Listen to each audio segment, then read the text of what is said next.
So, good morning. Happy Sunday everyone. So, since Sunday today, no, so kagagaling lang natin nag-church and now, no, try natin yung um, barley glow, no, ng ating company. Ayan. So, lagi ko kasi itong iniinom sa hot water, no, parang kape ba.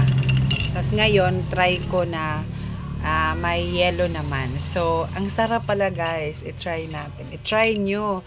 So, ito ay high fermented, no? May barley pa at saka mag-glow ka pa kasi meron tong 3,000 no, mg na collagen. So, try natin.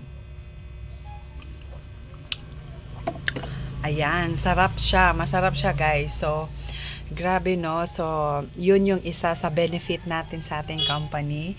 Kaya kung ikaw ay nandito sa opportunity no na meron ako ngayon, sigurado ako magugustuhan mo.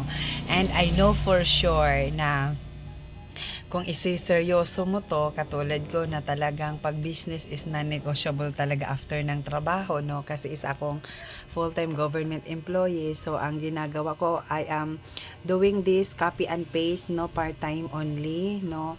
So, kung ikaw ngayon ay naghahanap ng side hustle na legit, no, na sigurado ka, no, na mapupunta ka sa magandang company and legit na company and of course legit na team, no. So mag-ano ka na, mag-message ka na sa baba ng video na to kasi sigurado ako pag ikaw naging official na kasama namin dito, no, magugustuhan mo kung ano yung mga gagawin mo.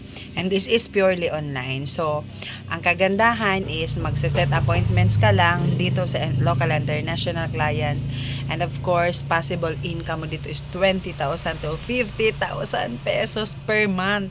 Depende pa yan sa sipag at effort na ibibigay mo, no, or ilalaan mo dito sa business mo. And take note guys, no, walang madaling success and of course hindi ka dapat kikita ng wala kang ginagawa kasi kung kikita ka na wala kang ginagawa, kabahan ka na dyan. So dito sa online business natin, of course kailangan mo ng account ID or user ID kasi yun yung magsisilbing business account mo, andoon papasok lahat ng magiging income mo and lahat ng magiging transaction natin. So, if you are interested, mag-comment ka ng how sa baba ng video na to at ako mismo ang tuturo sa'yo at ako mismo ang mag-answer or sasagot lahat ng mga inquiries ninyo. Bye everyone! Thank you so much! Bye!